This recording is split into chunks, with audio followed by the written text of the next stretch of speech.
सभी प्रिय विद्यार्थियों का एग्जाम स्पेशल जेपीआईसी के इस यूट्यूब चैनल पर एक बार पुनः स्वागत है।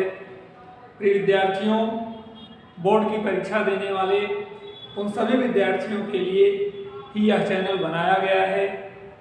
कल प्रस्तावना रूप में हमने आपको बताया कि इस चैनल पर विद्वान शिक्षकों के द्वारा सभी विषयों के महत्वपूर्ण प्रश्नों को आपके सम्मुख वीडियो के द्वारा उपलब्ध कराया जाएगा। मैं हिंदी विषय के उस महत्वपूर्ण प्रश्नों के साथ आज आपके सम्मुख उपलब्ध हूँ जो आगामी परीक्षाओं में पूछे जाएंगे। ये क्वेश्चन प्रीवियस वर्ष में पूछे जा चुके हैं, आगे पूछे भी जाएंगे। तो हिंदी प्रश्न पत्र जो 70 अंकों का होता है उसमें कुल 12 प्रश्न होते हैं। प्रश्न वाइज हम आपको वीडियो उपलब्ध कराएंगे, करा भी रहे हैं। उसमें आज का जो टर्न है वो पहले प्रश्न से संबंधित है। पहला प्रश्न और दूसरा प्रश्न, ये दोनों प्रश्न पत्र के सबसे कठिन प्रश्नों में से एक है और इसका सिलेबस भी थोड़ा सा अन्य प्रश्नों की अपेक्षा विस्तृत है। इसलिए वीडियो को पार्ट 1, पार्ट 2, पार्ट 3 के द्वारा आपके समक्ष संप्रेषित किया जाएगा। आज हम पार्ट 2 के अंतर्गत प्रश्न 1 गद्य साहित्य का इतिहास जो 5 अंकों का होगा, 5 खंडों में विभक्त रहेगा, उसका वीडियो आपको देंगे। ध्यान दें विद्यार्थीगण, आपके पाठ्य जो क्रम है, सिलेबस है, उसमें शुक्ल युग और शुक्लोत्तर युग ही पढ़ना है। गद्य साहित्य का इतिहास 6 भागों में विभक्त किया गया, लेकिन उन 6 भागों का अध्ययन हमको नहीं करना है।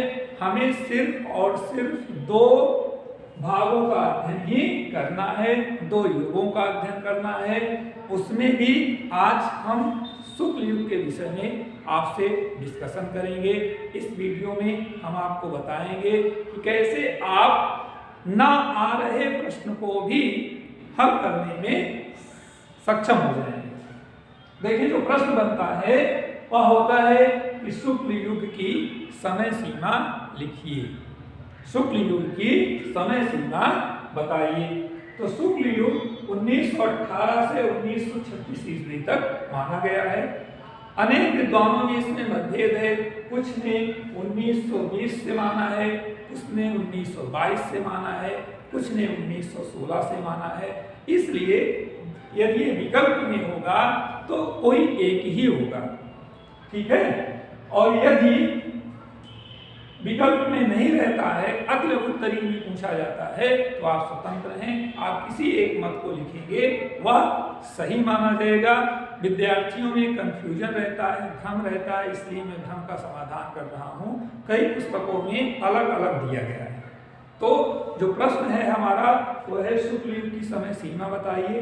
तो शुक्ल युग 1918 से 1936 ईस्वी तक माना जाता है। अब जो अगला प्रश्न है वह ये है कि शुक्ल युग को और किन किन नामों से जाना जाता है। तो आचार्य रामचंद्र शुक्ल के नाम पर यह हिंदी का तीसरा युग शुक्ल युग पड़ा। इसे छायावाद युग, प्रसाद युग, प्रेमचंद युग के नाम से भी जाना जाता है। तो शुक्ल युग के अन्य 2 नाम लिखिए। तो आप लिखेंगे प्रसाद युग, छायावाद युग। इतना क्लियर हो गया।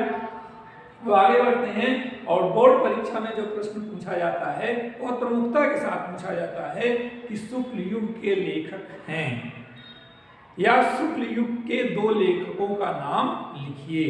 बहुत ध्यान से समझेंगे। यदि आपको अतिलघुत्तरी क्वेश्चन तैयार है तो चूंकि इसमें एक क्वेश्चन बहुविकल्पीय रहता है, बाकी अतिलघुत्तरी क्वेश्चन रहते हैं। 5 खंडों में रहता है, इसीलिए मैंने 1 गुणित 5 लिखा है।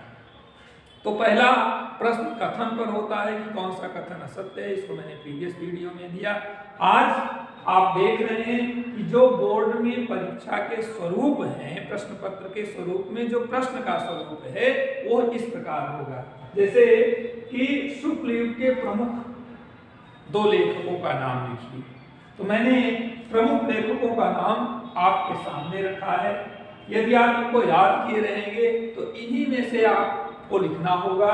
जैसे प्रमुख लेखकों में रामचंद्र शुक्ल जी हैं, इनके नाम पर ही शुक्ल युग पड़ा है। ये शुक्ल युग के सबसे प्रसिद्ध लेखक हैं। दूसरा जयशंकर प्रसाद, हमने बताया था शुक्ल युग को प्रसाद युग के नाम से भी जाना जाता है। तो जितना रामचंद्र शुक्ल जी का योगदान था उतना ही जयशंकर प्रसाद जी का योगदान था। जयशंकर प्रसाद जी मुख्य रूप से नाटककार माने जाते हैं, ये भी आप जानते हैं। इसके बाद जो तीसरे प्रमुख लेखक हैं वो मुंशी प्रेमचंद जी हैं। इसी कारण शुक्ल युग को प्रेमचंद युग के नाम से भी जाना जाता है। आगे बढ़ते हैं और प्रमुख लेखकों में गुलाब राय जी हैं। इनके द्वारा शुक्ल युग में एक श्रेष्ठ पत्र भी संपादित था जिसका नाम साहित्य संदेश है। गुलाब राय कृष्णदास शुक्ल युग के अन्य प्रमुख लेखकों में हैं। हजारी प्रसाद द्विवेदी बहुत ही विशिष्ट लेखक हैं, साहित्यकार हैं। जरूर आप इनको और इनकी रचनाएं याद करिएगा। हरिकृष्ण प्रेमी कई बार पूछे गए हैं। महादेवी वर्मा कवियत्री के साथ साथ साहित्यकारा भी हैं, लेखिका भी हैं। तो गद्य लेखकों में इनका भी नाम प्रमुख रूप से है। संस्मरण और रिपोर्टाज के लिए बहुत प्रसिद्ध हैं। वृंदावन लाल वर्मा, सेठ गोविंद दास तथा राम कुमार वर्मा जो एकांकी सम्राट माने जाते हैं, एकांकीकार माने जाते हैं। दीपदान, रेशमी टाई की एकांकियां हैं। ये ऐसे लेखक हैं जो शुक्ल युग के प्रमुख लेखकों में अपना नाम दर्ज कराए हैं। प्रिय विद्यार्थियों, अब आगे बढ़ते हैं और देखते हैं कि जो प्रश्न बोर्ड परीक्षा में पूछे गए हैं वो दूसरे किस स्तर के हैं। तो दूसरे में शुक्ल युग की प्रमुख पत्र पत्रिकाएं, ये हमने बताया कि प्रश्न का जो स्वरूप है उसमें प्रश्न संख्या 1 का के अंतर्गत 1 का इसके अंतर्गत कथन पूछे जाते हैं, तो विकल्प में रहते हैं। बाकी अन्य जो 4 प्रश्न हैं वो अतिरिक्त उत्तरीय में रहते हैं। तो देखें, शुक्ल युग की प्रमुख पत्र पत्रिकाओं में नागरी प्रचारणी पत्रिका थी। तो प्रश्न ऐसे पूछा जाता है कि नागरी प्रचारणी पत्रिका के संपादक का नाम लिखिए। तो नागरी प्रचारणी पत्रिका श्याम सुंदर दास जी का है। अब दूसरा, यह काशी से प्रकाशित होती थी। मैंने लिखा है, इसका पूर्ण विवरण हमने दिया है क्योंकि दूसरा प्रश्न इस पर जो बनता है तो यह बनता है कि नागरी प्रचारणी पत्रिका का प्रकाशन कहाँ से होता था, या नागरी प्रचारणी पत्रिका के संपादक और संपादन केंद्र का नाम लिखिए। इसीलिए एक प्रश्न को पूर्णतः हमने डिस्कशन आपके समक्ष रखा है कि जो भी उससे संबंधित प्रश्न बन सकते हैं उनका उत्तर आप लिखने में समर्थ बने। दूसरा, आगे बढ़ते हैं। हंस प्रेमचंद जी द्वारा संपादित बहुत श्रेष्ठ पत्र था। हंस प्रेमचंद जी का पत्र है, यह भी काशी से प्रकाशित होता था।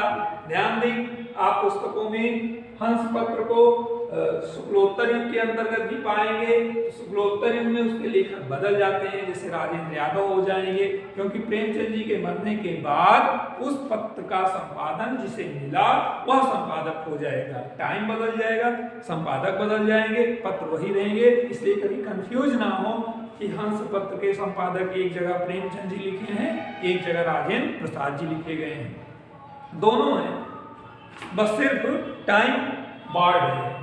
देखिए, आगे चलते हैं।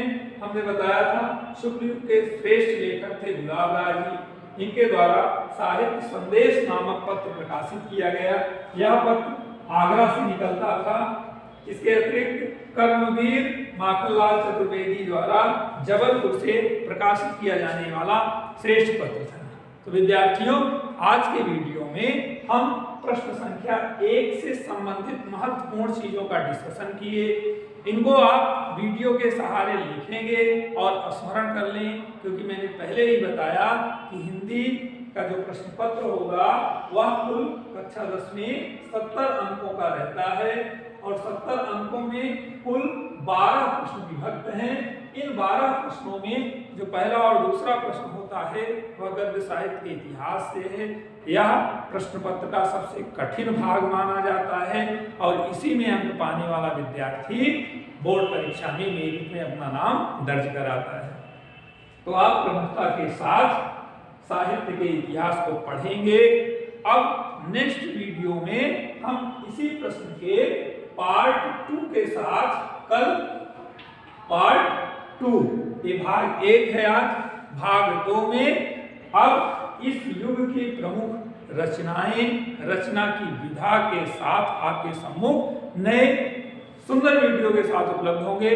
तब तक आप पढ़ते रहें, चैनल को सब्सक्राइब कर लें, अन्य विद्यार्थियों को भी प्रोत्साहित करें, क्योंकि यह सिर्फ और सिर्फ परीक्षार्थियों के लिए ही बनाया गया है। कल के वीडियो में हम लोग पुनः मिलते हैं, तब तक के लिए धन्यवाद।